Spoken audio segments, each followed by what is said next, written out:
All right, I want to do some, since the graphing isn't going to take too long, I want to do some stuff before that. And that is, I want to talk about a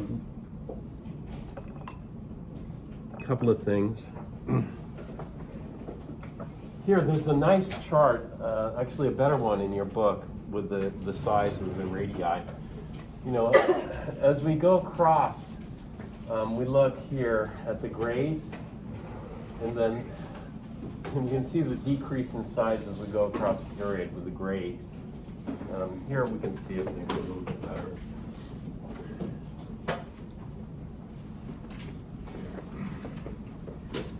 And so what we're looking at is the blue is the atomic radii, the black is the ionic radii.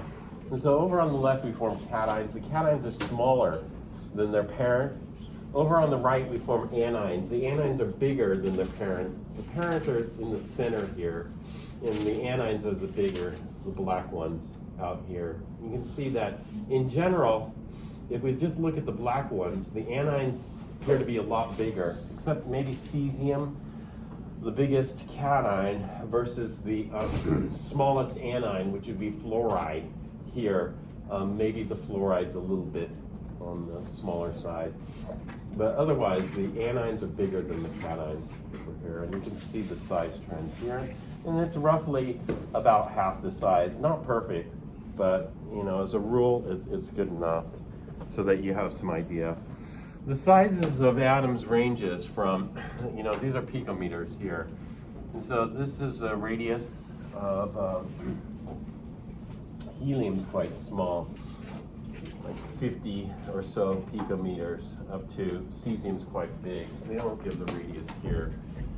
It was around 300 picometers, 295 or so. So the diameter ranges from about 100 to 600. It's easier for me to remember the diameters rather than the radii, I think. Okay. The next thing is that the transition metals, if you look at the blue, it stays fairly flat, and that's because we're adding a d electron. D electron's an inner shell electron for every proton that's added. And so I'm going to switch over here. Board.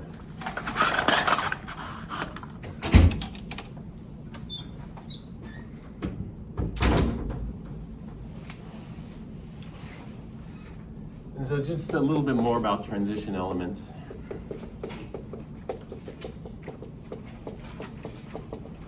The transition elements, like starting with scandium. Scandium has a electron configuration of argon 4s2, 3d1. What do you think some common charges in scandium are? This is just review. Tell me the common charges on scandium. Actually, there's only one charge on scandium, but if there were two charges, what two charges would you suspect they would be? +2 and +3. +2, why? +2. You would lose the s electrons first because the s electrons are further away from the nucleus, n equals 4. And so these are the outermost electrons. And so scandium +2, and if we lose that d, it would be scandium +3. It turns out scandium +3 is the most common.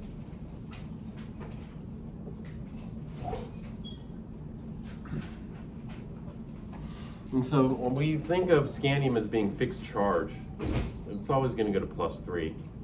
Whereas if we go to the next one, which would be titanium, titanium is argon 4s2, 3d2. Now titanium, you know, are there very many +4 cations out there? And we call these the free ion. It's a free ion. We can have a lot of +4 oxidation states, but not necessarily free ion. And so what do you think the common charges for titanium are?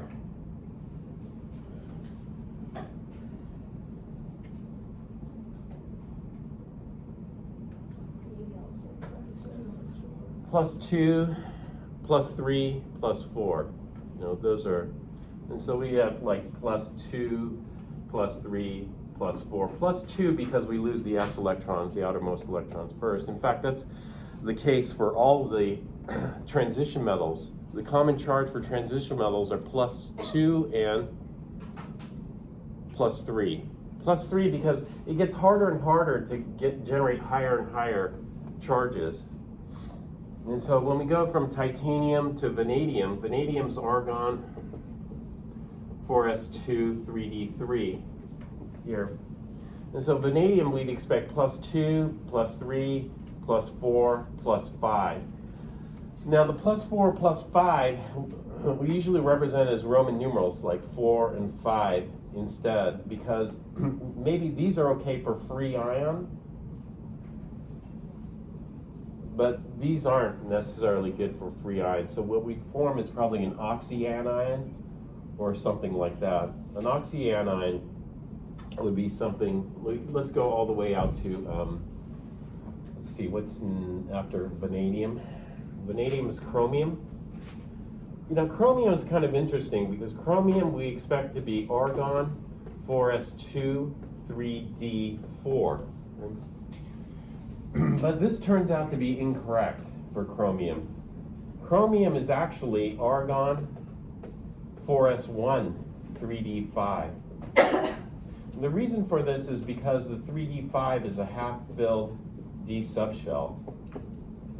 A half-filled d subshell has some additional stability. Little stability. Let me move the camera. Oops.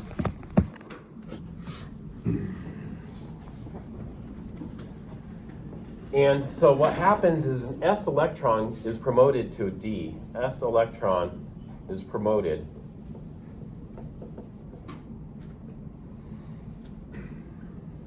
And so chromium we'd accept maybe +1, +2, +3, +4, +5, +6, right? For that one. So maybe +1, +2, +3.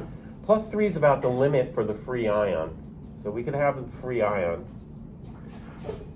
When we go to +4, you know, it's most likely a complex because the +4 free ion is quite reactive. +5, +6. So we'll do that. Chromium 6 is very common. So for example, both chromate and dichromate are chromium 6.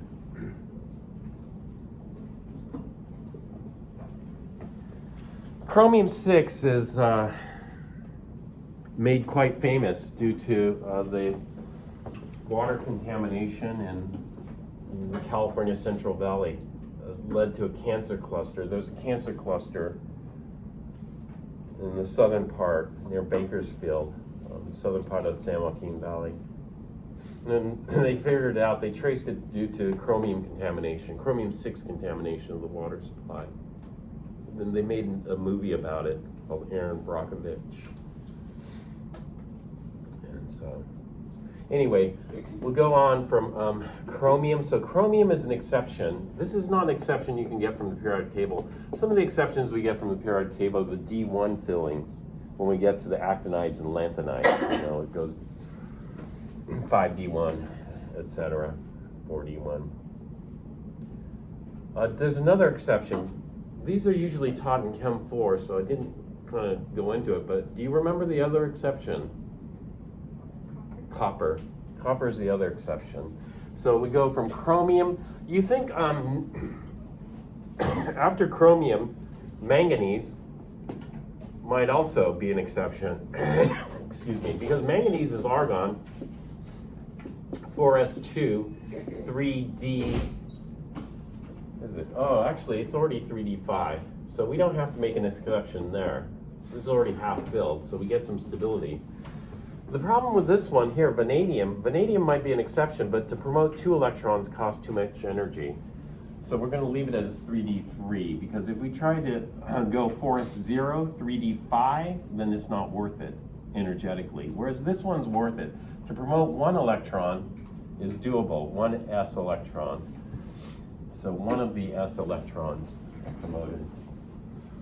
So manganese is fine like this. What are the common charges for manganese? In the free ion state, it's going to be +2, losing the outermost electrons here, +3, losing one of the Ds, so this is going to break up the D subshell if we go manganese +3. Manganese +2 should be much more common, because manganese +3 is going to have to lose some more. And then we got 4, +4, +5, +6. And if we lose all the D's, we get to +7. +7's pretty high, but it's common in permanganate. In permanganate, manganese is +7, so we've lost all the D electrons in addition to the S. It's not going to be a free ion, however. It's going to be a polyatomic ion. That's what's going to stabilize the +7. Otherwise, it's too unstable to exist. From manganese, we go to iron.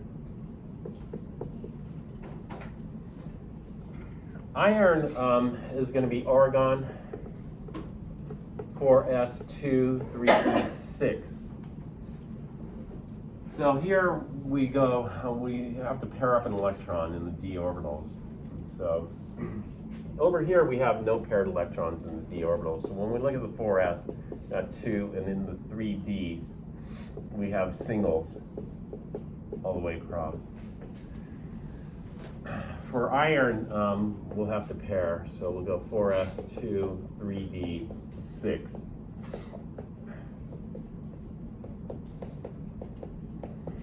When we pair, it leads to repulsion, because having 2 electrons, both electrons being negatively charged, you can expect some negative repulsion. And so this is called pairing energy. But there's no choice here. We have to pair. Whereas over here, we don't even have to pair. Each electron had its own orbital. So it makes it a little bit more stable. The max charge on iron is 8, but we don't really see too many 8s. And so the most common would be +2, +3. Just losing that paired electron here is not difficult. And so iron +3 is quite common, whereas a manganese +3 is less common. Manganese 2+ is quite common here, but iron +3, no problem with that. However, the others like 4, 5, etc., these are quite a bit rarer. The max, it would be about 8. Iron, and then cobalt, nickel, and copper. So we'll just look at cobalt here, which is argon, 4s2, 3d7. Cobalt +2 is quite common. +3 is getting high charge.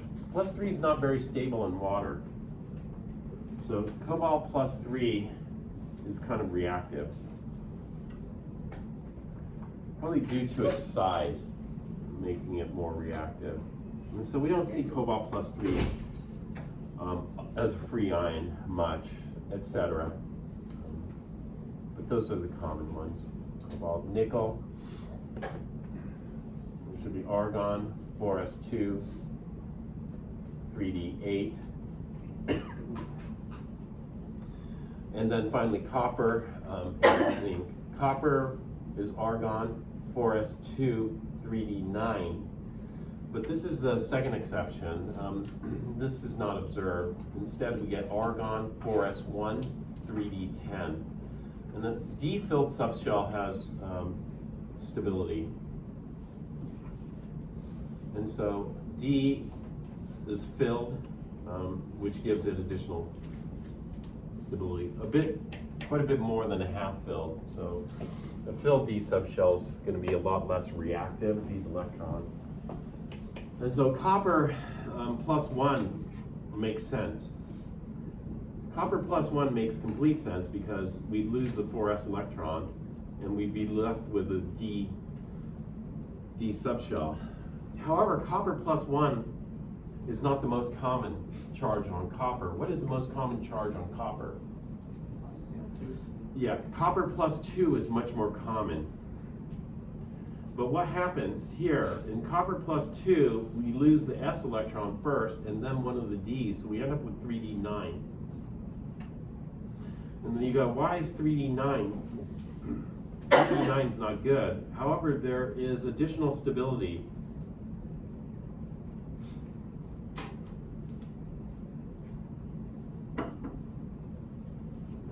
That we'll see in Chem 1b.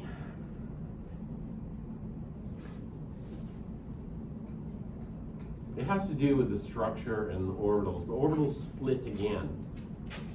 So things get a bit more complicated with these transition metals when you bond them to things.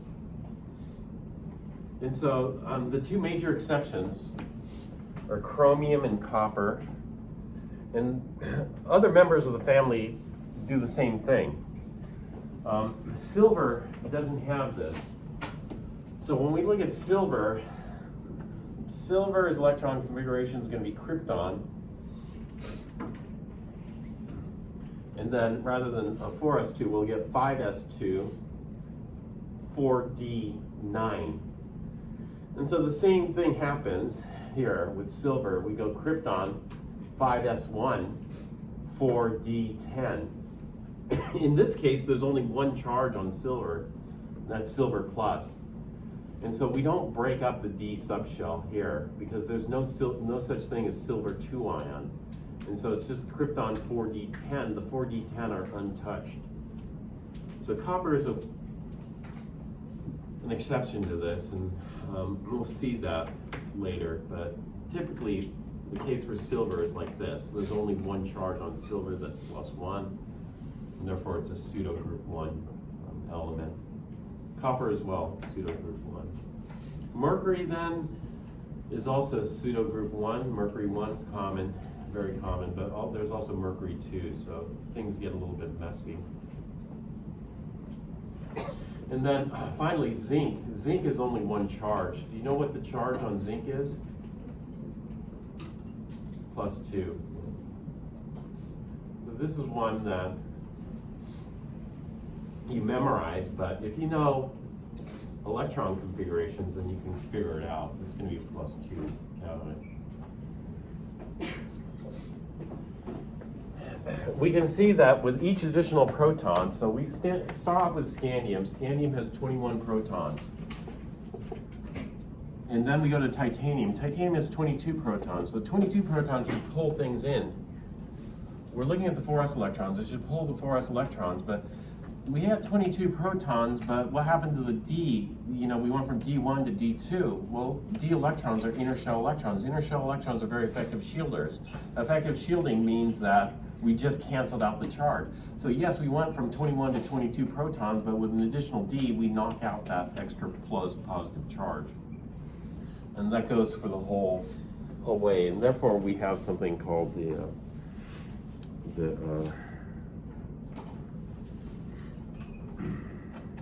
Professor?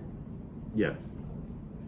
I was just wondering why chromium subshell D is trying to be in that exception with copper. Chromium D subshell didn't fill to 10? Yeah.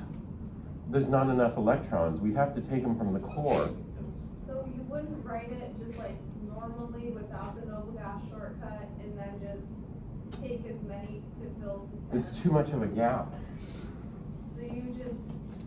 No, I mean, okay, let's do this from the beginning here. 1s, 2s. There's a big gap between 1s and 2s and a small gap between 2s and 2p.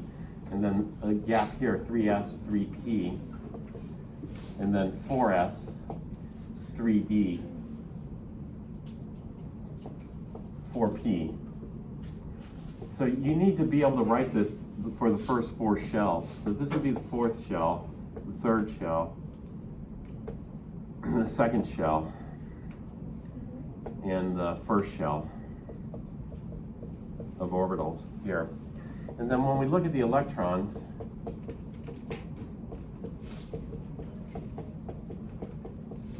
if I want to fill it to chromium to D10, right now it's D4.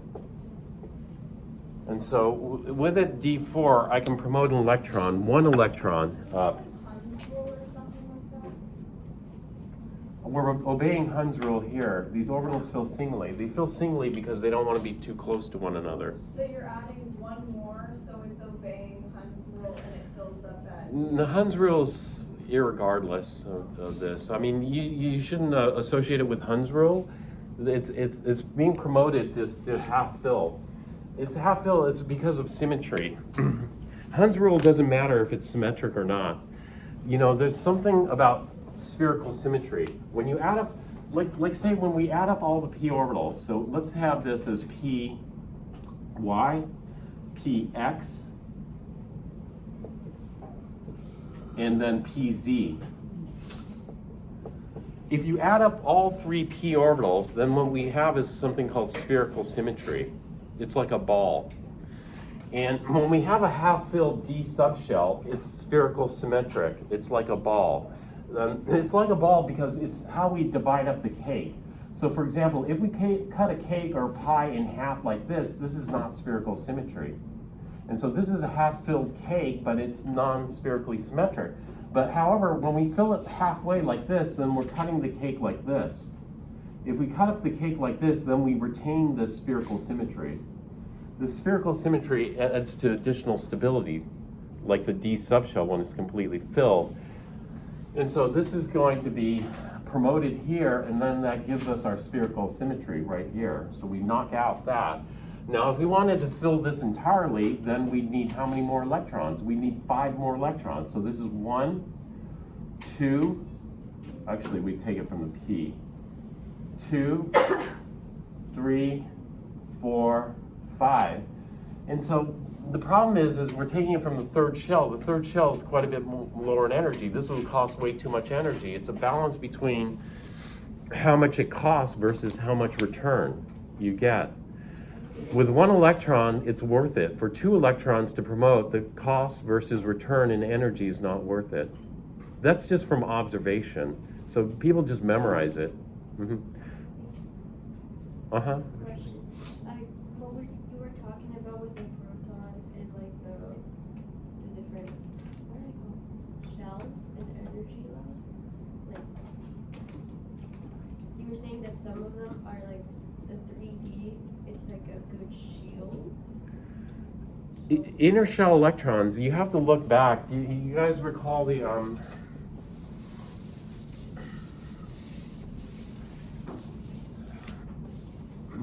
RDF?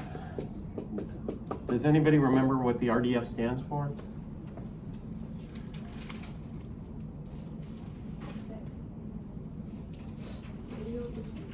Radial distribution function. The radial distribution function is going to show. So let's say we're an s orbital, 4s orbital out here. So 4s orbital is going to have how many nodes? Do you know how many nodes a 4s orbital has? Internal nodes? 3? 3 nodes is correct. So 1, 2, 3. So we're looking at 4s, and the 4s electron can be very penetrating. It can be out here, but let's say it's out here because this is the most probable distance. The most probable distance would be at the peak. And then inner shell electrons are good blockers. Inner shell electrons are good blockers because if I have a 3D in here, the 3D electrons here will block this for the most part. It's not perfect shielding here, but a 3D electron now here, let's say the electron's here, is going to shield it. So if I have a negative here and a positive here, this negative will cancel out one of the positives in the nucleus. That's called shielding. And therefore, an inner shell electron, 3D, shields the 4s electrons from the nucleus. So each time I add another proton, I'm also adding a 3D electron. The 3D electron is great at shielding. So this is why the transition metals don't contract as we go across the periodic table. They should get smaller. We expect them to get smaller because Z is going up. As Z goes up, orbitals should shrink, but they don't for the Ds. And so this is just, I mean, it's, this is also observed for the lanthanides and actinides. They call it the lanthanide contraction, but I'm not, you don't have to know that, you know. But you should just know that the D, I mean, it's not perfect, because the shielding, if we go to Slater's rule, I have a homework problem with Slater's rules in there, so you can actually calculate it. Same shell electron gets a shielding factor. Even Slater's rule, though, is semi-quantitative. You know, it's just an approximation. What we have to do is we have to do full quantum mechanical calculations using the Schrodinger equation if we want to figure it out, you know, what the charge is. And those aren't, you know, there's computer programs that do that for you. So you don't do those by hand. All right, so this is just a little bit about transition metal chemistry here.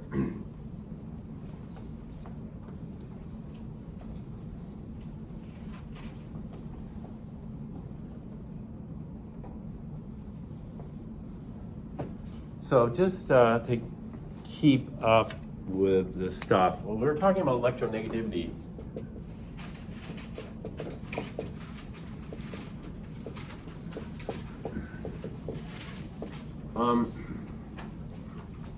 This is a little bit different than electron affinity. Electron affinity is the ability to attract and hold an electron. This is just the ability to attract electrons. And so what element has the highest ability to attract electrons? Fluorine. And so there are different scales that we use.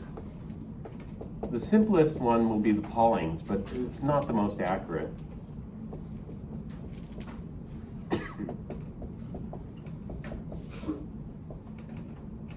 This is Linus Paulings. Is the simplest. There are more complex ones that are more accurate, but the scale ranges at the high end 4.0. At the low end would be like cesium. Cesium's like a 0.5 or 0.4. I think it's 0.4.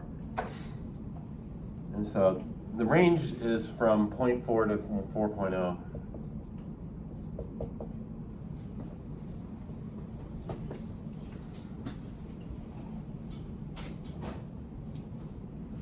And so why isn't it chlorine?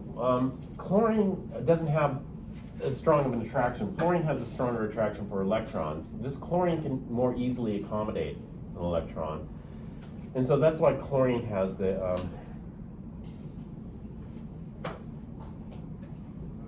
there are a couple of things that appear to be conflicting. One is electron affinity. Chlorine is the highest, whereas fluorine is the strongest oxidizer.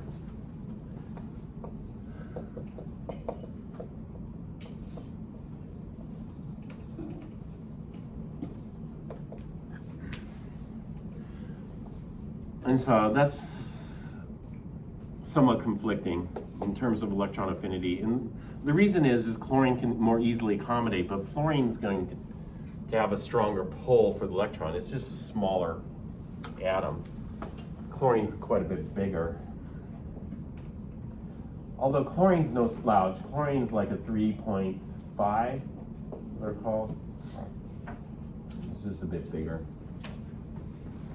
And the other is the ionization energy.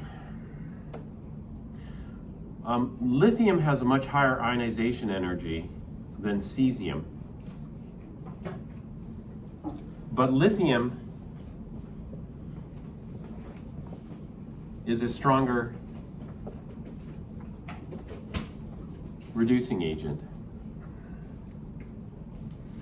And the reason for this conflict is this. You'd expect, you know, it's going to be harder to take an electron off lithium, so why is it a better reducing agent? Reducing agents give up electrons. Cesium gives up electrons easier.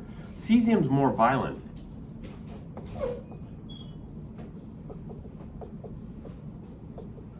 Whereas lithium is less violent.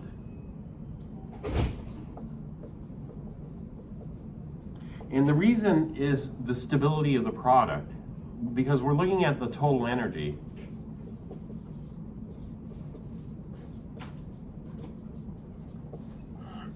And so the payoff comes at the end for lithium. So lithium might not react as fast, it reacts slower, but it forms a more stable product which releases more energy. And so those are some apparent conflicts between electron affinity, ionization energy, and the properties we memorized here. Of course, lithium is going to have a much higher ionization energy because lithium is small, very small compared to cesium. Cesium's huge. So lithium's ionization energy is going to be a lot higher. But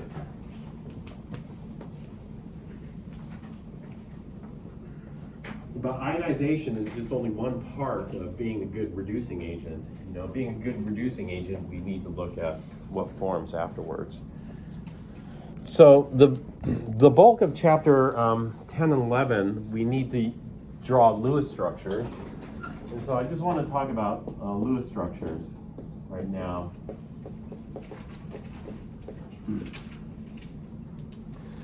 We did Lewis structures for ionic compounds. We did sodium fluoride and aluminum oxide.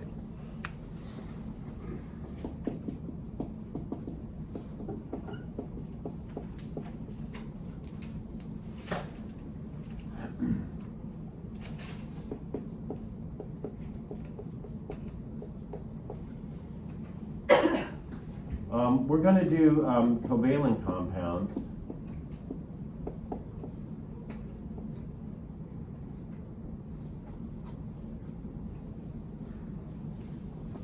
And we're going to look at covalent bonds. So covalent bonds would be things like this. If I had sodium reacting with chlorine, chlorine takes the electron from sodium. And this forms the ionic compound here, the sodium ion and the chloride ion. However, hydrogen has a higher electronegativity. Sodium's electronegativity is around 0.5. So we look at something called delta En, the difference in electronegativity here. And so 3.5 for chlorine, 4.5 for sodium. Depends on which, even when you look at Pauling's tables, there's some differences. And so it depends on which or what your source of the electronegativity table is. And so there's slight differences, but we don't really care so much because Pauling's electronegativities are not very accurate most of the time. But they give us an idea. The reason is because of the bonding environment. The bonding environment can change certain things. So let's take a look at this electronegativity chart here.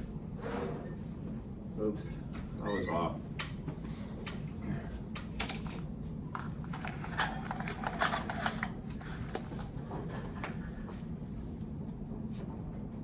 You don't have to memorize these. I don't have them memorized either.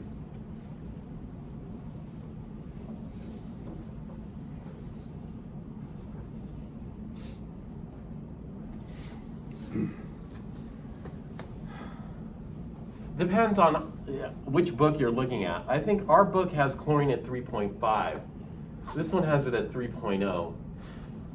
Chlorine and oxygen will have the same, but oxygen's more because oxygen's smaller. I should actually get the one from our book, but it's all right. We'll just do this because you'll see some variation in these tables depending on the source and the calculation. So we'll just go with a 3.0 for chlorine here. And then for sodium, it's a 0.9. The lowest on this chart is a 0.7. And so that gives us a delta En of 2.1. What's the biggest delta En we can get? And the biggest delta En we can get is fluorine and cesium, or francium. Francium would be bigger, but francium's so radioactive we're not going to do any compounds with that. So that's 4.0 minus 0.7. And so the largest delta En is going to be a 4.0 minus a 0.7, which is going to give us a 3.3. That's going to be the largest. And the smallest will be 0.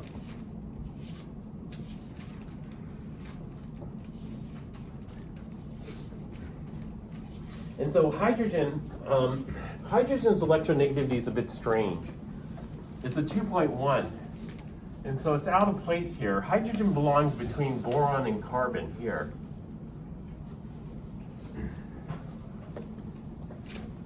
So hydrogen's more electronegative than boron, but less electronegative than carbon. So our delta En for this one is going to be 3.0 minus 2.1, which gives us a delta En of 0.9 for hydrogen with chlorine. Now hydrogen is going to put up a fight, you know, because chlorine is a 3.0, hydrogen is a 2.1, versus sodium chloride, which gives less of a fight, and so there's more of a tug of war. This is a totally lopsided tug of war.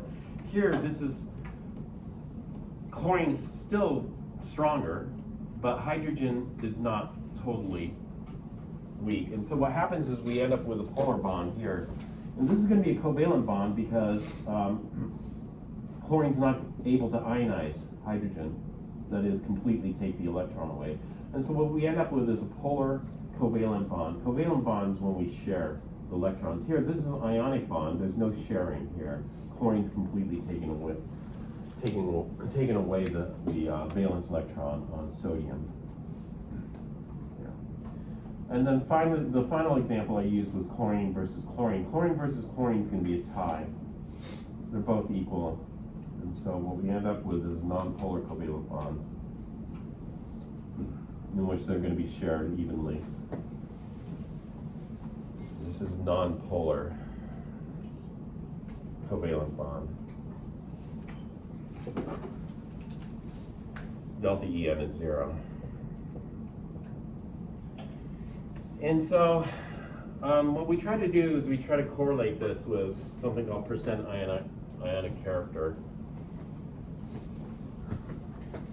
And this is something your book gets into. Rather than these, we can be more exacting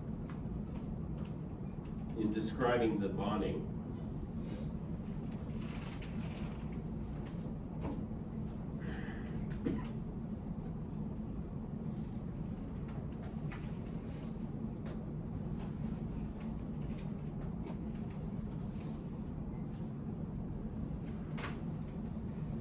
Let me show you what I'm talking about.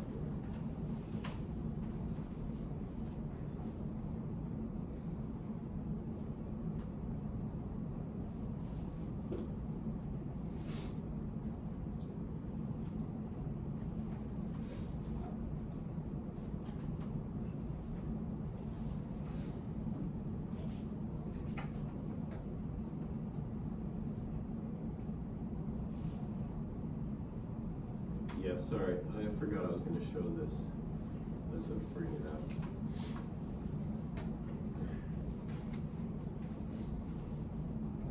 There we are.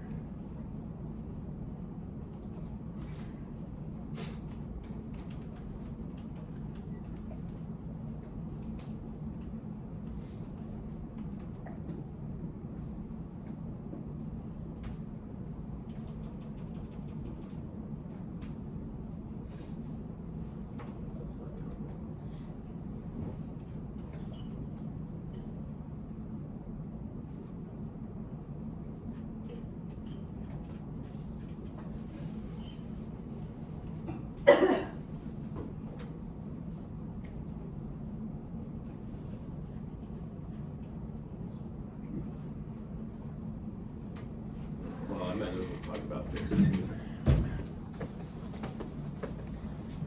So this is the HCl here. Or no, this is not HCl. Let's do HCl. But let me talk about this. So this is HCl here. We're going to be sharing it, but we're not going to be sharing it evenly. It's an uneven sharing. And there are different ways to represent that uneven sharing. One way I did it was with this asymmetric electron cloud here. Another way of doing it is with the deltas. You guys are familiar with deltas, correct? Delta minus, delta plus.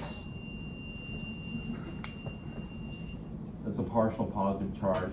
This is a partial negative charge. Whereas this is called a full charge.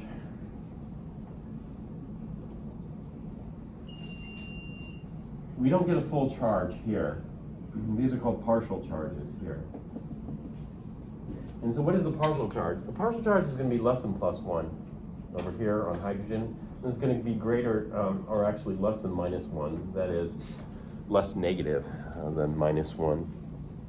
Be more positive than -1. Over here, there'd be no charge on both of these. And so these are good things you can do. Well, with quantum mechanics, you can be a lot more detailed than that. And so we can do different molecules. There's HCl in our book too, but this is ammonia here. And with quantum mechanics, we can generate what are called electrostatic potential maps. And so electrostatic is we take a probe and go to a surface. The surface can be farther away or closer. And so you pick a surface, like say here, out from the molecule, and then you measure the electric potential. And red, I don't know why they chose the colors. The colors are red and blue. And so when you mix red and blue, do you know what you get? You get green. Depends on how much red and how much blue you mix. The more red, it goes green, yellow. The more blue, it goes green to the darker blue here. And what do you think they chose as positive? Do you think they chose red for positive or red for negative? Red is normally positive. We always think of red as being positive. I always think of red as being positive, but for electrostatic potential maps, they flipped it. I don't know why they flipped it. They flipped it probably because physicists developed it, and physicists don't do batteries as much, or something happened. Something happened, and they made red negative and blue positive. So I always have to think this is always reverse of what I think. But anyway, with quantum mechanics, we can get much more detailed picture. But we don't have access to quantum mechanics program. Well, actually, you do. You could buy a quantum mechanics program as a student for very cheap. So if you want the, you can buy like a quantum mechanics program for your iPad or phone for $20, I think it was. And then you could buy a full version for your PC for $100. I think it was about $100 as a student license, and it's normally like a $3,000 to $5,000 program. But you can generate these things quite quickly and easily, and that gives you a better detailed picture of what's happening than this. We're very interested because, you know, chemical reactions are all electrical in nature, so we can see how things react. You know. Negative regions we usually think of as bases or reducers. Positive regions we think of acids or oxidizers in terms of acid, base, and redox chemistry.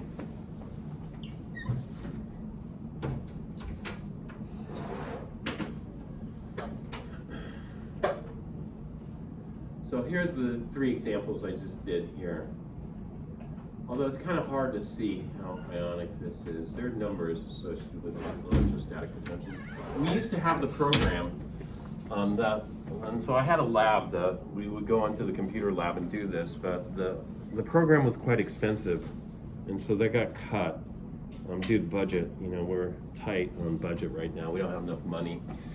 And so we used to have a program called Spartan. And with Spartan, we can do these things quite easily, rotate the molecules in 3 dimensions and whatnot. But this is ionic. So what we're doing is we're doing something very qualitative. And so you see how dark blue and dark red that is? It's ionic. This is polar covalent here. This is non-polar covalent here, as far as the bonding goes. Electrostatic potential map.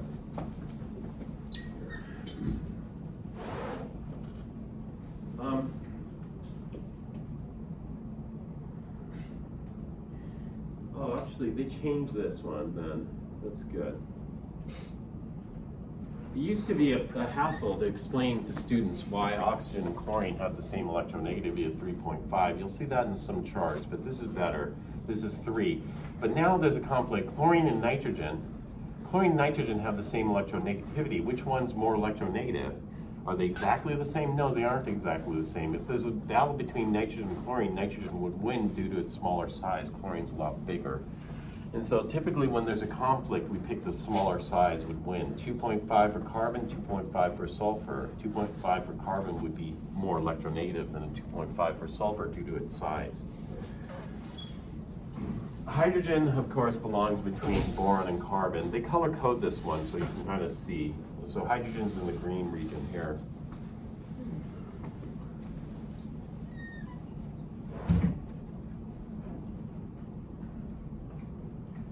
All right, this is what is how so we just calculated the electronegativity difference, delta En, this.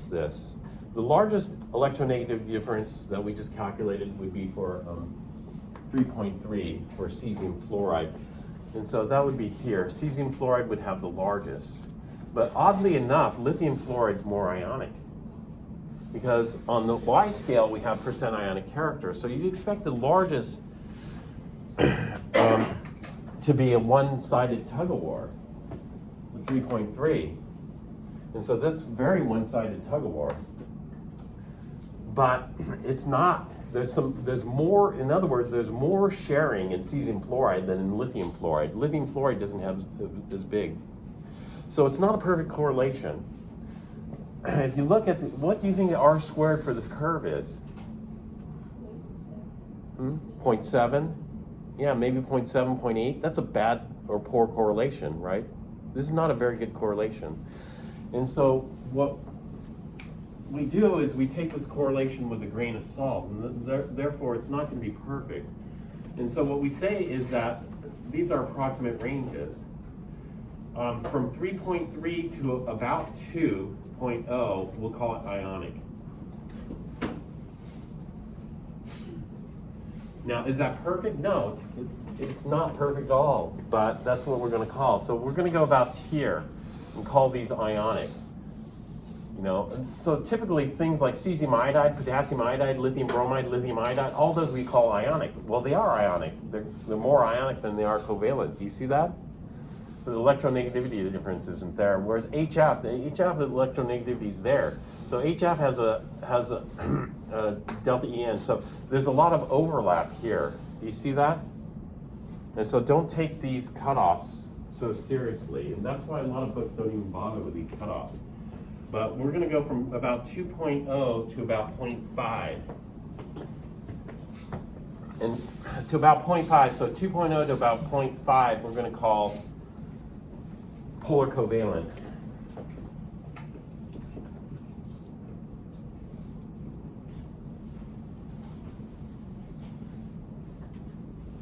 And then 0 to 0.5, we're going to call, actually we should go 0.4.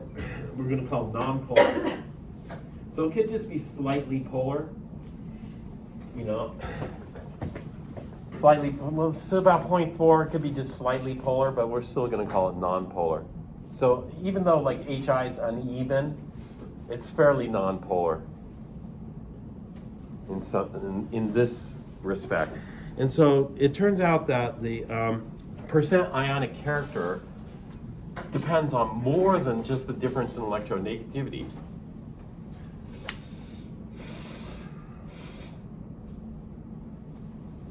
Anyway, the red curve represents this equation, so they tried to fit this to an empirical equation, but the fit is poor. They should have put the R squared value here so that we can see how poor the fit is.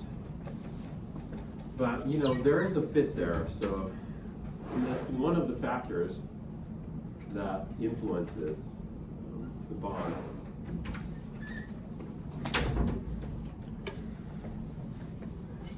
So we'll need to know by guessing, are we going to draw a ionic Lewis structure like this, or are we going to draw a covalent Lewis structure like this? Well, what we're going to do is we're just going to use delta En to determine. Actually, we don't even do that. Normally when we do ionic, this is a metal plus a non-metal and then covalent or non-metals. That's typically how we determine what type of structure we do.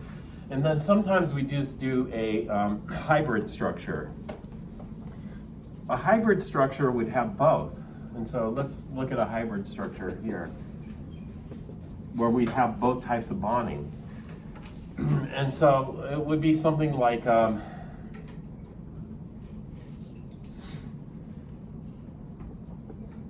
potassium. Do you know what the name for that would be? Potassium perchlorate. So here, potassium would just be an ion, like this, but perchlorate would be a polyatomic ion.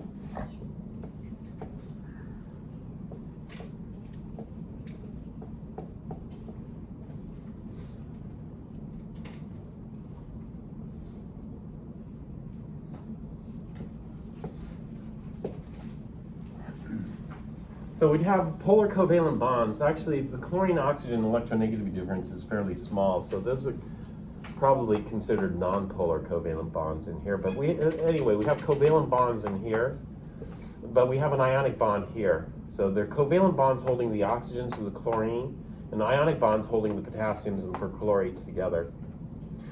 If we have ionic bonds, then we're going to generate an ionic lattice, so we'll get some kind of lattice going here,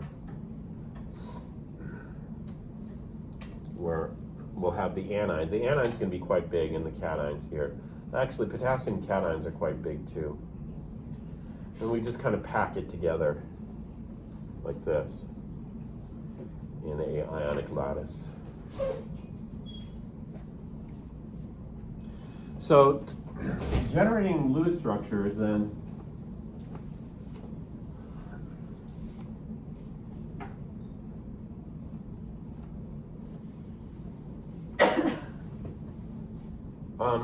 we need to look at how we count electrons in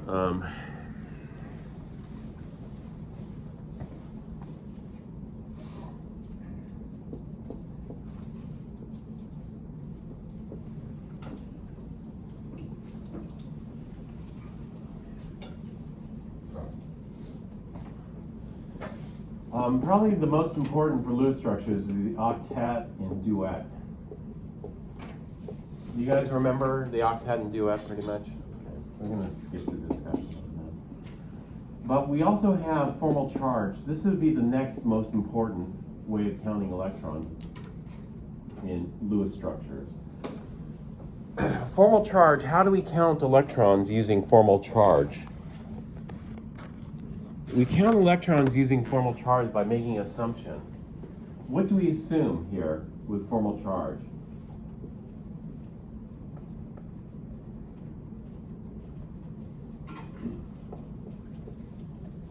We assume that all bonds are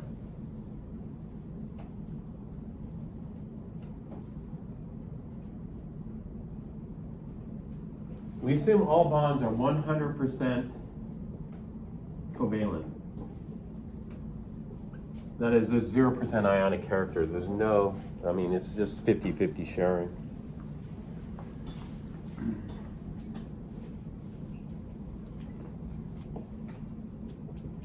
Is that accurate? No. Sometimes it's accurate. It'd be accurate for Cl2, but it wouldn't be accurate for HCl, but you know, we just use it. It's just a way of comparing things. The next thing is oxidation state. For oxidation state, we make the opposite assumption. What's the opposite assumption of formal charge?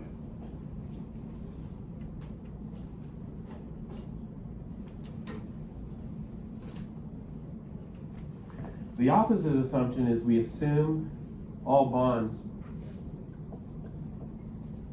100% ionic.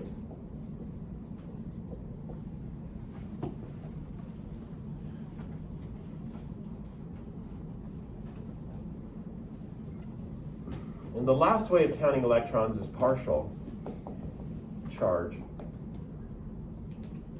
Partial charge is just looking at delta En.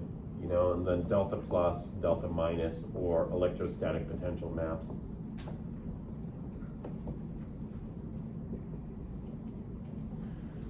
Partial charge is a mix. It's a combination of formal and oxidation state.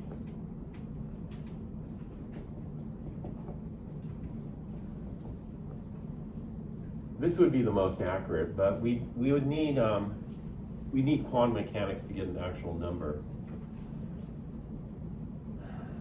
Most accurate, but need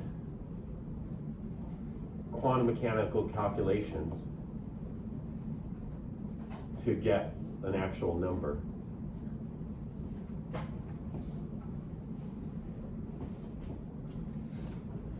For example, is the charge 0.8, you know, or 0.7, or what? You know, for that.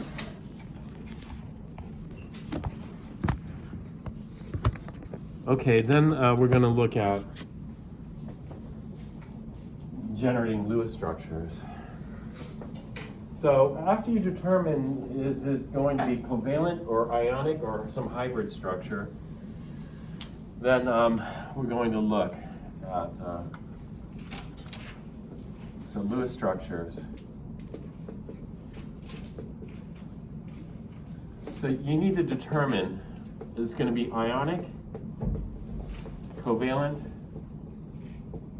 or some hybrid structure. Covalent typically form molecules, but don't always form molecules. Ionic always forms a lattice. Covalent can form individual molecules, that is discrete, or a lattice. A lattice would be something like diamond. You know, diamond is a lattice of tetrahedral carbon atoms. And each of these are covalent bonds here. But the bonds just keep going on 3 dimensions. So that would be diamond. Quartz is another covalent lattice where you have silicons and oxygens in tetrahedral kind of arrangement. The oxygens are not tetrahedral. They're tetrahedral electron geometry, but bent molecular geometry. So we have lattice or individual molecules. This is SiO2. Interestingly enough, CO2, which is in the same family, does not form a lattice. CO2 forms molecules. This. Whereas SiO2 quartz does form a lattice. Totally different properties. CO2 is a gas, quartz is a solid. Quartz has extremely high melting point, over 1,000 degrees C. It's like over 2,000 Fahrenheit. Extremely hard to melt. All right, so that's it for Lewis structures for right now. So we're going to go to the computer lab. We're going to do a couple of things. We're going to finish off the graph that we need to finish off.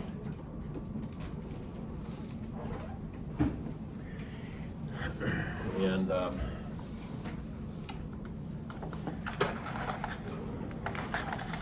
you also want to start working on the sulfate lab as well. So let me give you an example of a past report from the sulfate lab, just to get you thinking about the write-up for the sulfate lab. One thing that I get asked frequently is how many pages.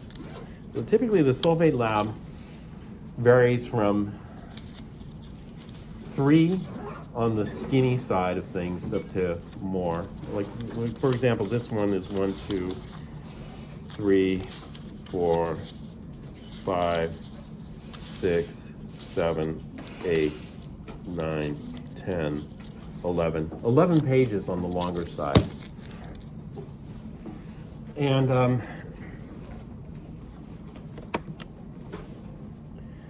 so you could, I can't give you this paper, but you can kind of use this as a model. for it, because this is somebody else's work here. And I don't want you to just copy their work. But, you know, usually I give like a sample. Let me see if I can focus this.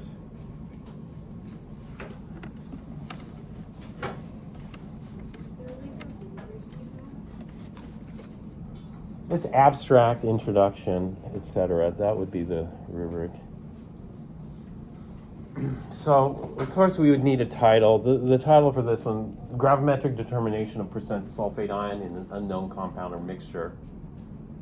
In the abstract, so let's see what they wrote here. The purpose of this experiment was to determine the percent of sulfate ion in an unknown sample number 111 through gravimetric analysis. The unknown sample was a white crystalline solid. 3 trials were performed with sample sizes of approximately 0.4 grams. They should have written 0.4 here. The samples were dissolved in water mixed with hydrochloric acid, and barium sulfate was precipitated from solution by the addition of barium chloride solution. The samples were heated, the precipitates were filtered, washed with a dilute hydrochloric acid solution or HCl solution, dried and weighed. HCl is fine. You can use formulas for very common chemicals. For less common chemicals, you'd write out the name. The average percent sulfate ion in the unknown was calculated to be 62.63%. We calculated a 95% confidence level, plus or minus 0.60%. And so that's good for the abstract. They told me unknown number 111 had this. Their actual was 64.55% was the actual amount. So that's actually pretty good. You know, they're fairly close. Then the introduction. You know, I see all different kinds of introductions. Some people focus on one aspect. Other people focus on other aspects. And so there's no right or wrong. Let's just see what this group did.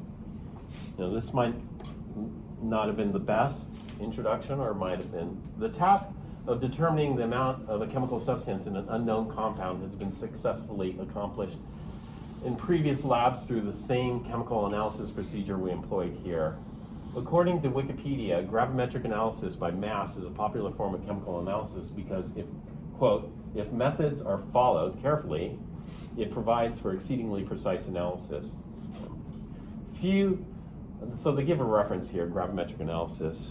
You can do that either as a footnote. They didn't do it as a footnote here, but they did it as endnotes. So let's see if we have the reference for gravimetric analysis here. And so we'd look here, yeah, gravimetric analysis, Wikipedia, etc. So as far as citing styles go, you could do whatever citing style you want. Each journal has their own citing style. You can just do, you know, regular, whatever style guide you use is fine. I don't really care what citing style you use. Just be consistent. A few precise measurements are needed other than the masses of an analytical on an analytical balance. Therefore, opportunity for instrumental error is limited to the calibration of the balance. The instruments used are few compared to other types of analysis and relatively inexpensive. However, unlike other forms of chemical analysis like modern flash combustion and gas chromatography, gravimetric analysis. So they look, this is probably on Wikipedia too. Gravimetric analysis by mass requires a meticulous adherence to a often convoluted procedure that more direct methods like spectrophotometry avoid. Yeah, there are different ways we can determine how much sulfate's in there. You know, spectroscopy, we can look for vibrational bands from sulfate. You know, sulfate's going to vibrate, it's going to have certain frequencies. However, those are difficult to do quantitatively. So they give us some information. This is all from probably Wikipedia. Our analysis required multiple steps performed over a period of several days. We made use of many of the chemical properties of barium sulfate in this experiment. Sulfate compounds are soluble in water except for compounds of calcium, strontium, lead, barium, and radium sulfate. So I need to see a source for this. The insolubility of barium sulfate was, because this is different than what we were talking about in class.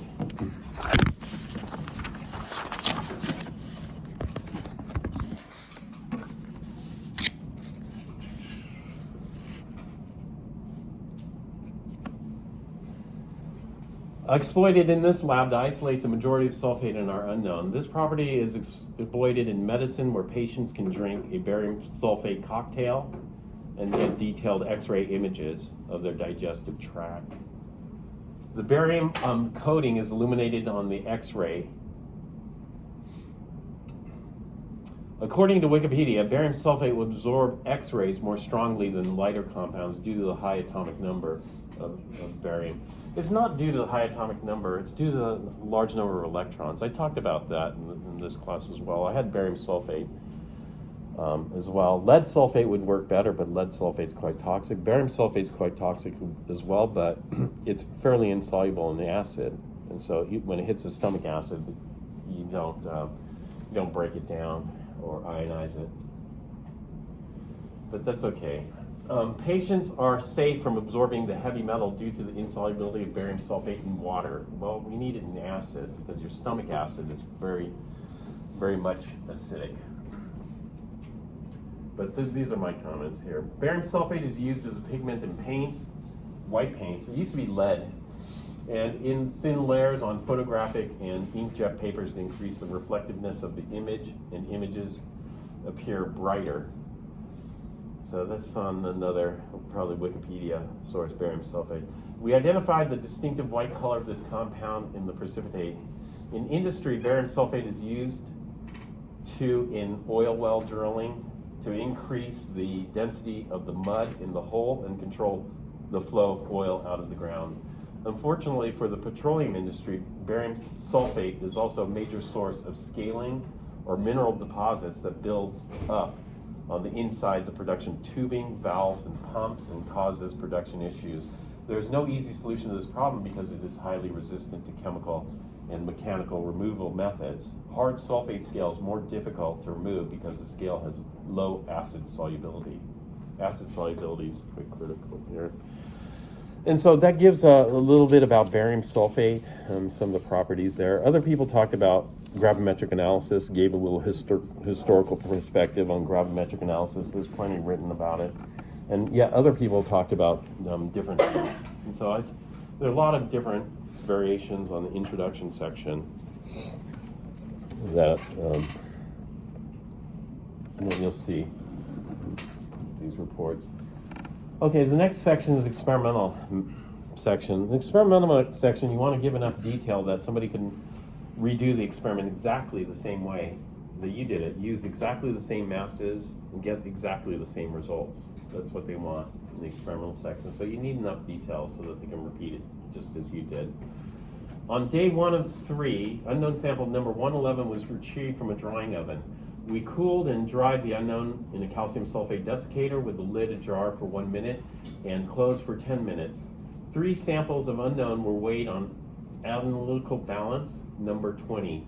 The masses were as follows: sample number 1, 0.4013 grams, sample number 2, sample number 3, xxx grams. We dissolved each sample in 50 milliliters of deionized water. Each sample dissolved quickly and completely into clear colorless solution. This is very important because it tells you what it can't be. If the sulfate dissolves easily, we know we can eliminate certain possibilities. 2 milliliters of 6 molar HCl was added to each sample, and each was diluted with another 150 milliliters of deionized water. The samples were heated on a hot plate and boiled briefly. While solutions were still hot, we added 3 drops of 0.25 molar barium chloride to each sample and immediately noticed white cloudy precipitate formation. An additional 10 milliliters, 0.25 molar barium chloride was slowly added to each sample, a few drops at a time. Additional precipitate continued to grow and remained suspended in the mixture. The samples were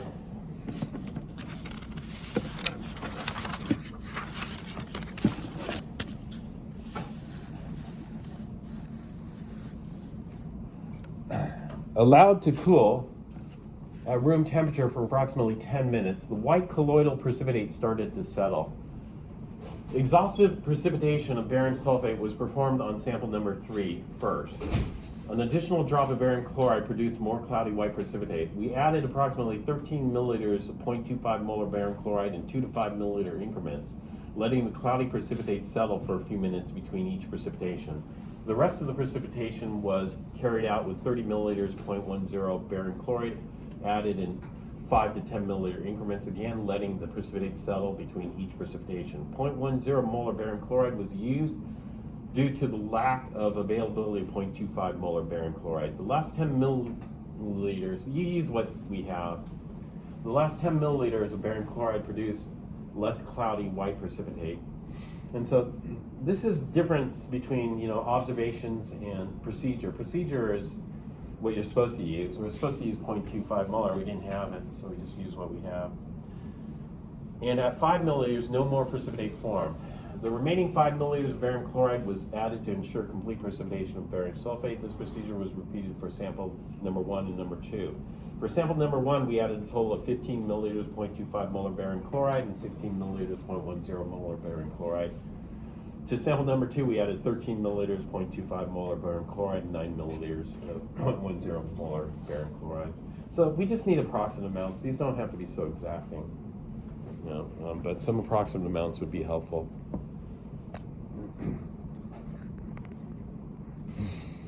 Coagulation of precipitate was accomplished by heating the samples. They were covered with a watch glass and heated to a steady boil for approximately 5 minutes. The samples were removed from the hot plate and allowed to sit overnight to cool and for the precipitates to settle.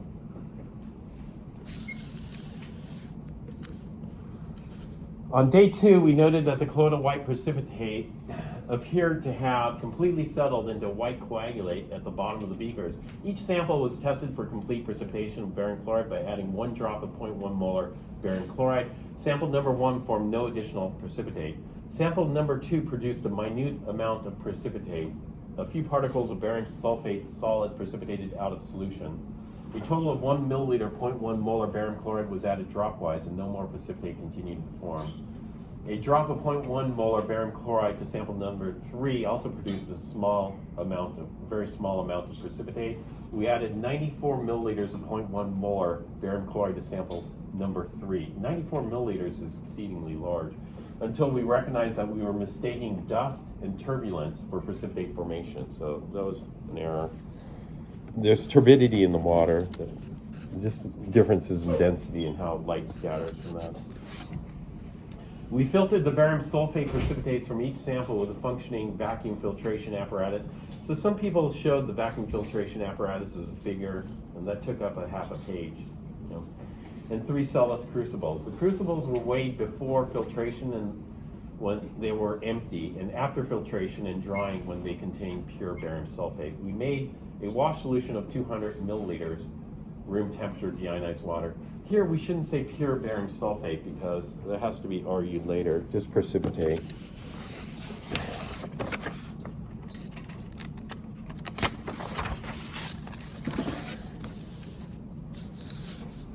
And 10 drops, 6 molar HCl. The clear colorless solution on top of the precipitate in sample number 1 was mostly decanted through the crucible and vacuum. This first filtrate was clear and colorless. It was discarded and the filter flask was rinsed. 5 milliliters of HCl wash was added to the remaining precipitate and residual solution and mixed with a stirring rod into a slurry. This mixture was filtered through the crucible vacuum apparatus. The beaker holding the sample was rinsed 2 more times with 5 milliliter HCl wash. This second filtrate was also clear and colorless. It was discarded and the filter flask was rinsed. Final residual precipitate was washed out of the beaker and off the stirring rod.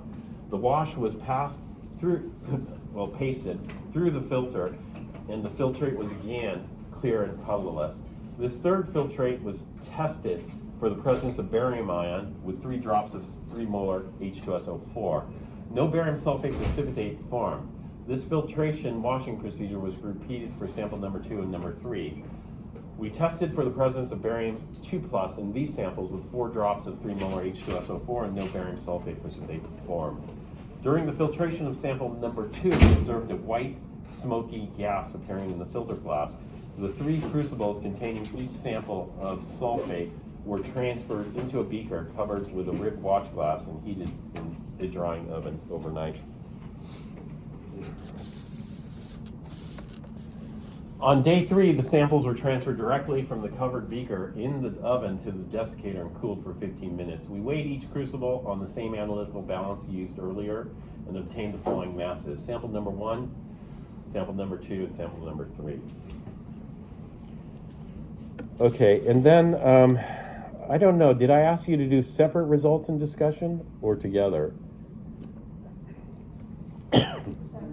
Separate. I think I asked you to do separate. The results section is very, very short. This would be the results here. You know, how many grams. But you can make that into a table. How many grams of precipitate we obtained. The discussion, the results is just facts. So you can't say this is barium sulfate. We just say white precipitate. That's factual. Barium sulfate would have to be proven. And then how do you prove it is barium sulfate? Is there a way to prove that precipitate is barium sulfate? How can you prove to me that the white precipitate you generated was indeed barium sulfate? How can you prove to me that it was pure? And so the way we prove that it is barium sulfate is through the discussion section. You know, by following these procedures, the only thing that makes sense is that it is barium sulfate, based on the chemical properties and whatnot that we know.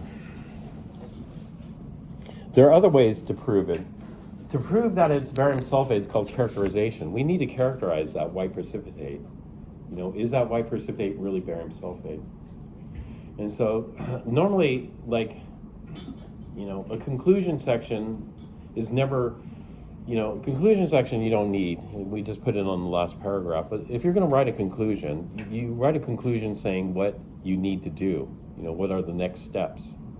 You know, what additional steps do you need to take?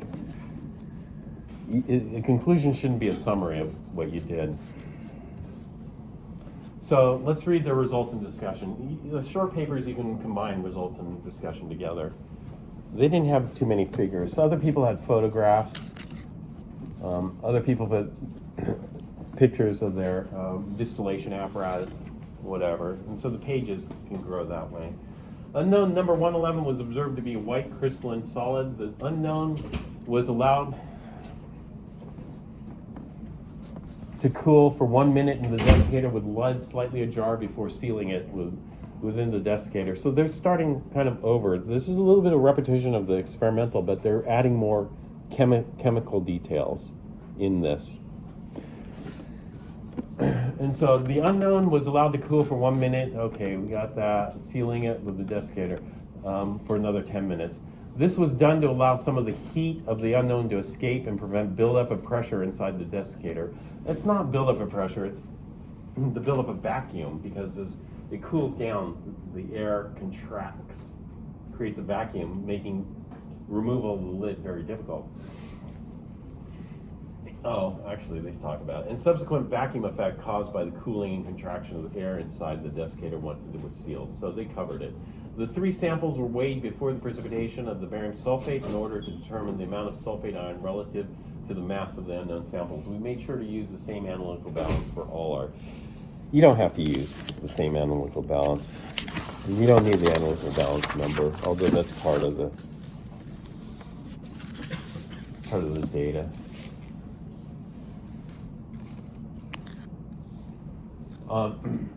Measurements, the same analytical balance for the measurements in order to reduce the number of variables contributing to the total error of our final calculations. That's correct.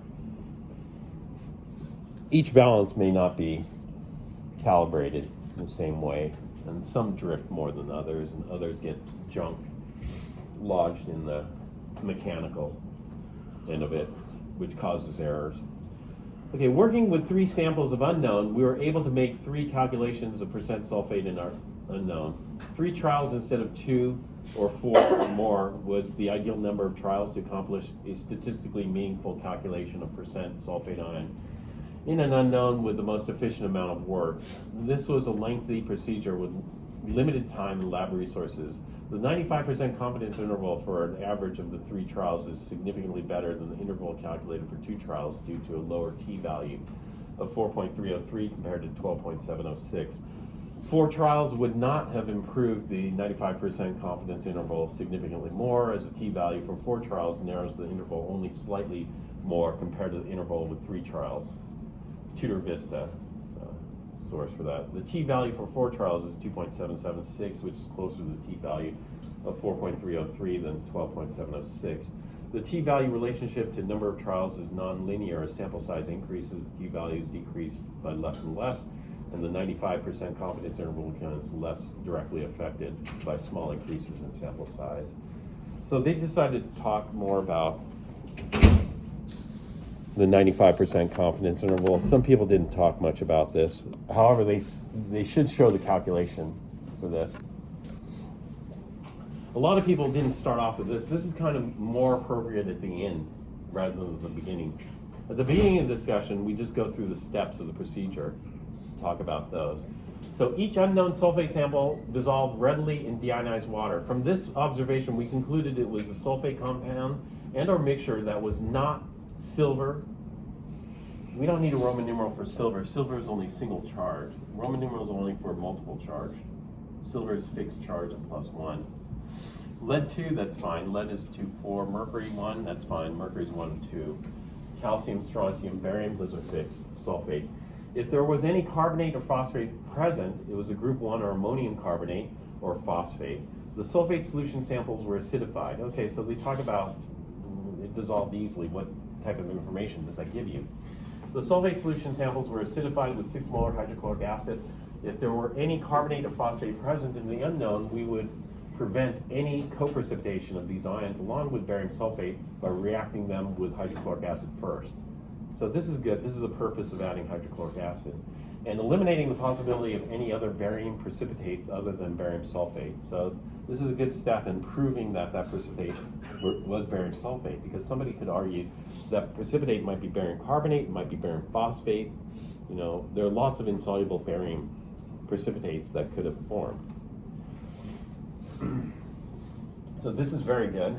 And eliminating, okay, we did that. The likelihood of these reactions is strong as there is a driving force of strong to weak acid in both of these reactions. So H plus in carbonate forms water and CO2, and H plus in phosphate forms phosphoric acid. The reaction of the sulfate ion in our unknown with the hydrochloric acid was unlikely to occur due to the lack of driving force. And so they need to expand more on that. Maybe they do later. When we added hydrochloric acid to our samples, both clear, colorless solutions were miscible. Miscible means it dissolves in all proportions. And we observed evolution of no gases, no gas. Therefore, we concluded that there was no carbonate in our unknown. If there were any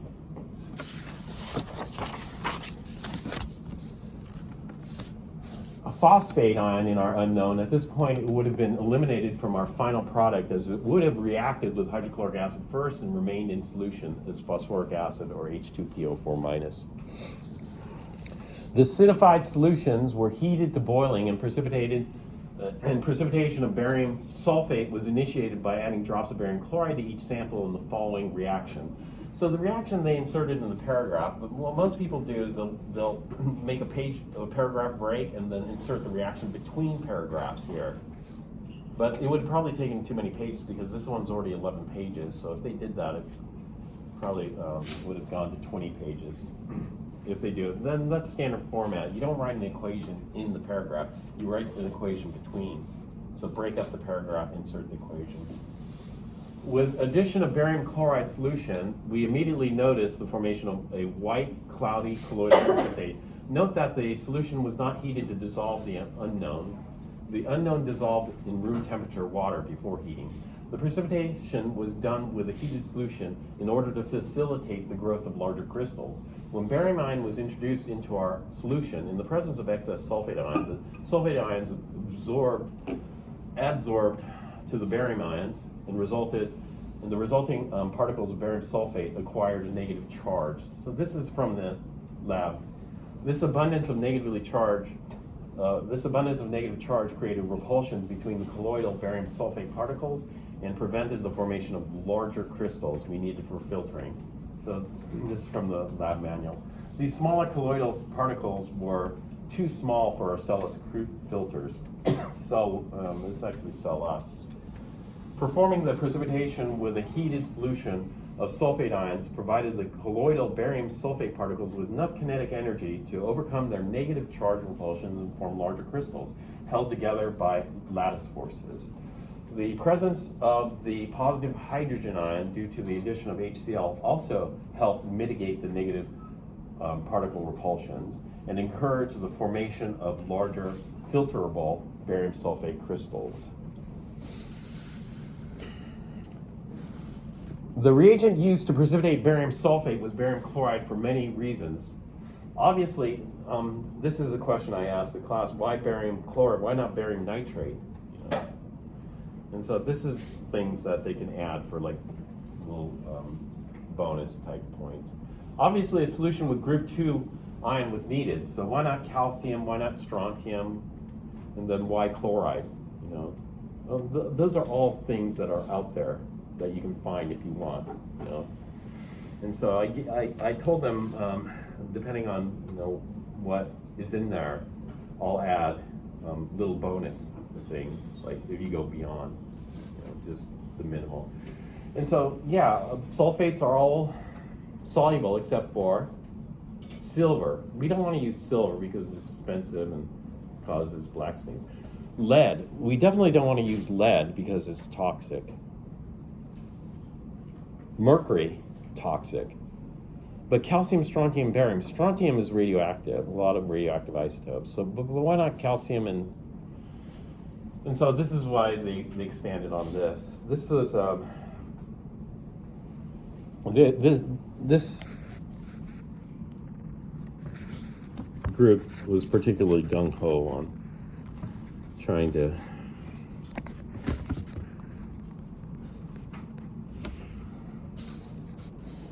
so not everybody did this. So barium as well as calcium and strontium would perform well. Although barium ion was ideal because among these three, although all form insoluble compounds with sulfate, barium sulfate was least soluble with a KSP value of 1.0842 times 10 to the minus 10. The KSP values are Chem 1b. We don't talk about them, but they're related to the solubility. And so these guys did additional research, jumped ahead, and then looked at KSP values. Or, for Chem 1a, we just look at the solubilities. We could look at the solubilities in grams per 100 milliliters. That's perfectly fine.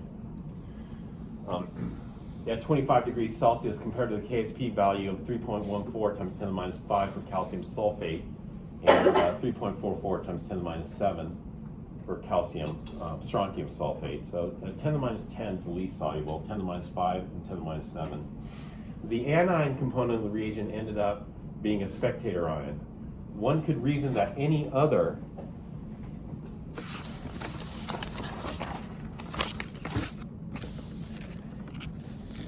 when we write these papers, we try to write them anticipating questions that the reader would have. And so one of the questions is, why barium chloride? Why not use some other precipitating agent? And so that's an obvious question. And so they tried to tackle that here. Barium compound with a soluble anion component would work as well as barium nitrate. However, when analyzing our unknown compound, we minimized any factors that would increase the likelihood of unprecipitated side reactions and introduce any more unknowns into our unknown by picking a reagent that with an anion that was the same as the anion in our acidified and wash solution. So that's one argument for using barium chloride. We're using chloride in the wash. By controlling and keeping the number of elements in our reactions to a minimum, we could more easily determine what we would end up with in our final product. There are other reasons for using chloride over nitrate that they didn't catch, but that's fine. This was pretty good nonetheless. Some people got the other reasons and they put that in there. Since it was difficult to determine the formation of small amounts of new precipitate in the hazy colloidal mixture, we waited between each addition of barium chloride in order to allow the colloidal precipitate to settle a bit and assess whether more precipitate was forming in a clearer component of the mixture. When addition of barium chloride failed to produce any noticeable new precipitate, we heated the 3 samples again to encourage the colloidal barium sulfate to form larger, purer crystals. That heating process is called digestion, so they didn't talk about that. They should have talked about that. The final determination of complete precipitation of barium sulfate was determined the following day, allowing the precipitate to settle even more before final assessment. On day 2, when we reached a point at which no more barium sulfate formed, we added an excess of at least 5 milliliters. This is too much excess, because what can happen is it makes it more difficult to wash, and you can end up with co-precipitation, that is water evaporating and precipitating out barium chloride on top of your barium sulfate. To each sample to ensure that we achieve complete precipitation of barium sulfate. We recognize that adding an excess of barium chloride to our samples might increase our final mass of sulfate ion. It doesn't increase the final mass, just final mass of precipitate. If by chance we did not wash the additional barium and chloride spectator ions out of our precipitate. However, we reasoned that the error introduced into our final mass would be much larger if we undercut the final mass of sulfate ion by not ensuring complete precipitation of sulfate. So that 5 milliliters requires more washing. These barium sulfate's not 100% insoluble. A little bit does dissolve, so too much wash, we are going to lose some. We washed and filtered our barium sulfate precipitates through a dilute hydrochloric acid wash solution. The precipitate did not noticeably dissolve with repeated HCl washing. Not noticeably, it's a tiny bit that dissolves. This observation was crucial to our goal of isolating sulfate ion by barium sulfate precipitate. The following metathesis reactions showing barium sulfate plus 2HCl yields barium chloride plus H2SO4 with dilute HCl solution will not occur because there is no driving force, no gas or precipitate formation, and no strong to weak acid due to the leveling effect. Some people talk more about the leveling effect. Our final precipitate exhibited a chemical property of barium sulfate. The target audience for this is a Chem 1A student, so that's why some people talk more about the leveling effect, because a lot of Chem 1A students don't really understand the leveling effect. Earlier in the procedure, we eliminated the possibility of phosphate ion in our final precipitate by reacting any possible phosphate ion in our dissolved unknown with HCl. It's interesting to note that in this HCl washing step, if we had any barium phosphate that ended up in the precipitate instead of barium sulfate, it would have dissolved out of the precipitate in this step. So the barium phosphate solid with HCl yields barium chloride and phosphoric acid. If we had any barium phosphate in our precipitate and we washed it with hydrochloric acid, this reaction would have occurred due to the driving force of strong to weak acid. It just has to be stronger to weaker acid. This further supports the determination of our final filtered product to be pure barium sulfate. So they're arguing that none of these other precipitates would have formed due to the preventive steps that they took, and therefore we can feel more comfortable in their determination that that was barium sulfate. Is this helpful? Yeah.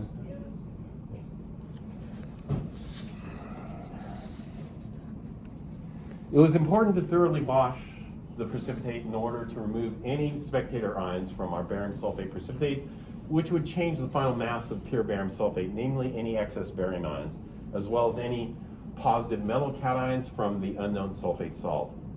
And anions too, they got to get rid of the chlorides.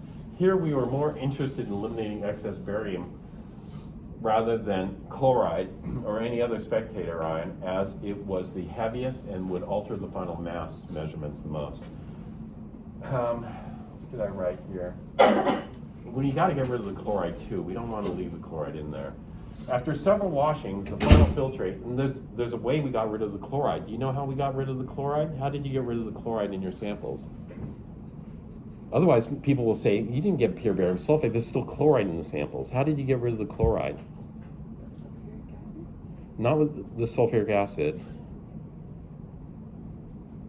I'm being a little bit tricky here because it wasn't the chloride, it was the hydrochloric acid. How did you get rid of the hydrochloric acid? Hydrochloric acid is normally a gas, and so all you have to do is heat it. You heat it, you'll drive off hydrogen chloride as a gas, so it's very easy to eliminate the chloride. And so that's why I wrote a little thing. You eliminate the chloride easily. After several washings, the final filtrate from the last wash was tested with several drops of sulfuric acid. The point of this procedure was to test for the presence of any barium 2+ in the filtrate of the most recent wash. Any remaining Ba2+ would have reacted with the sulfuric acid to form more barium sulfate in the form of white precipitate. The absence of precipitate in this final test assured us that our filtered precipitate was free of excess barium 2+ and contained only pure barium sulfate. So they're trying to convince you that the precipitate was pure barium sulfate, and they're going through all the challenges that could occur, from people who are skeptics. The filtered samples were heated in a drying oven overnight. We considered the possibility of the filtrate also containing hydrochloric HCl remaining from the acid wash. The drying oven step accomplished several tasks which brought us closer to our goal of obtaining pure barium sulfate. Heating in the oven removed any remaining moisture from the precipitate, burned off any fingerprints of residue which might have changed the mass of the precipitate in crucible, and elevated the temperature in the drying oven, assisted in the removal of any HCl remaining from the acid wash. So I was a little bit premature in my earlier comments. They talk about removing the HCl here by burning it off as hydrogen chloride gas. On the next day, the crucibles were removed from the oven and allowed to cool in a desiccator to room temperature before weighing. The electronic balances are very sensitive to heat, and this would affect their readings. The mass of the pure barium sulfate was obtained from the difference between the mass of the crucible and barium sulfate and the mass of the empty crucible. Once we knew the mass of barium sulfate within each sample, we were able to determine the mass of the sulfate ion by converting mass of barium sulfate to moles of barium sulfate through the molecular mass of barium sulfate. Barium sulfate doesn't form molecules, it forms an ionic lattice, so we should say the formula mass rather than the molecular mass here. Molecular mass is for molecular compounds. Since there is 1 mole of sulfate ion in 1 mole of barium sulfate, we were able to calculate the moles of sulfate ion in the sample. So they're just going through the dimensional analysis, and usually you write out the equations here too. Let's see if they wrote out the equations. The molecular mass of 1 mole of sulfate ion allowed us to determine the grams of sulfate ion in our sample. We divided this mass of sulfate ion by the mass of the unknown sample and multiplied by 100% to obtain the percent of sulfate ion in our unknown. The molecular mass, or I should say formula mass of barium sulfate, is 233.40 grams per mole, and we should say also formula mass of sulfate is 96.07 grams per mole. Average percent sulfate ion in unknown number 111 with 95% confidence level in 3 samples was calculated to be 63.62% plus or minus 0.80. Is this still the resulting discussion? Yeah. The abstract has to be totally separate. The abstracts are published separately from the paper often, so we have to do both. We have to do it in the discussion and the abstract. So you might think it repetitive, but it's not, because they're often published separately. A Q-test. Q-test is a statistical test for eliminating